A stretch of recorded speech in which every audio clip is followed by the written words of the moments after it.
Hello বন্ধুরা, আমার চ্যানেলে তোমাদের সবাইকে স্বাগতম। রান্না করেছিলাম চিকেন কষা।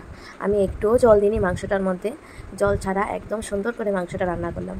তো তোমরা চলো দেখে নাও আমি কিভাবে রান্না করলাম। তো দেখো, আমি এখানে নিয়েছি আলু ডুমো ডুমো করে কেটে, আর রসুন নিয়েছি, আর নিয়েছি দুটো পেঁয়াজকে কুচি করে, আর 4-5টা আস্ত আস্ত পেঁয়াজ নিয়েছি, আর নিয়েছি একটা টমেটো আর এক টুকরো আদা।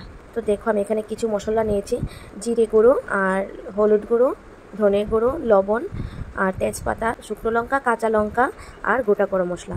তো মাংসটাকে আমি এখানে মেরিনেট করে নেব। তার জন্য দেখো, মাংসের মধ্যে হলুদ আর নুন দিয়ে দিয়েছি, আর দিচ্ছি পরিমাণ মতো তেল, আর দিচ্ছি লেবুর রস। তো আমি এখানে বেশি লেবু নেইনি, এখানে আমি 2 টুকরো লেবু নিয়েছি।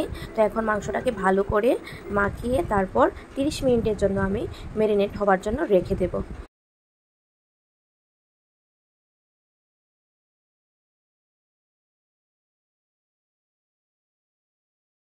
তো দেখো, আমি এখানে একটা মশলা করে নিচ্ছি।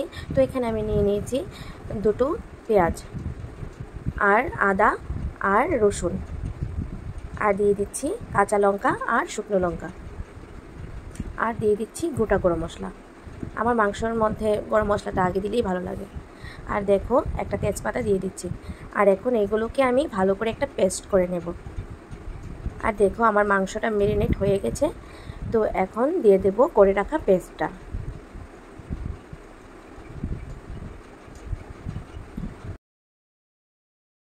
তো এখন দিয়ে দিচ্ছি জিরে গুঁড়ো, ধনে গুঁড়ো,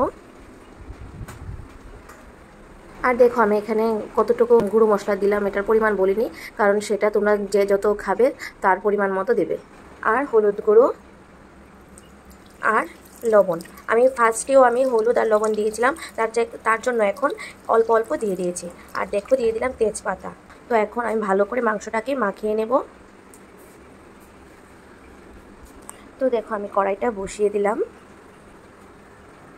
আর দিয়ে দিচ্ছি গোটা গরম মশলা, আর দিয়ে দিচ্ছি তেজপাতা। তো এখন এই গোটা গরম মশলা আর তেজপাতাটাকে ভালো করে একটু ভেজে নেব। তো দেখো, ভাজা হয়ে গেছে। এখন দিয়ে দিলাম একটা পেঁয়াজ কুচি। তো এখন এগুলোকে বেরেস্তার মতো একটু ভেজে নেব, তাহলে গন্ধটা একটু সুন্দর আসে। তো দেখো, পেঁয়াজটা বেশ ভাজা হয়ে গেছে। তো এখন দিয়ে দিচ্ছি ম্যারিনেট করা মাংসটা। তো মাংসটা দিয়ে দিলাম। তো এখন মাংসটাকে ভালো করে নেড়ে চেড়ে একটু সময় ভেজে নেব। আর মাংসটাকে আমি একটু পর পর নাড়িয়ে দেব, যেন মাংসটা নিচে থেকে না লেগে যায়। তার জন্য, কারণ আমি মাংসের মধ্যে একটুও জলের ব্যবহার করব না। মাংস থেকে যে জলটা উঠবে সেটা দিয়েই মাংসটাকে লো ফ্লেমে আস্তে আস্তে আমি কষাবো। এখন দিয়ে দিলাম কাশ্মীরি লাল লঙ্কার গুঁড়ো কালারের জন্য।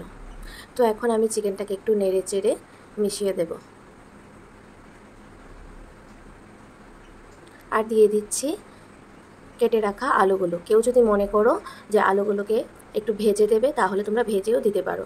আর দিয়ে দিলাম কেটে রাখা টমেটোটা। তো এখন মাংসটাকে আমি ভালো করে সেদ্ধ করে নেব। তো ঢাকা দিয়ে দিলাম, কারণ আমি এখানে জল ব্যবহার করব না। তার জন্য আমি চিকেনটাকে ভালো করে ঢেকে ঢেকে তারপর রান্না করব, না হয় আলুগুলো সেদ্ধ হবে না। তার জন্য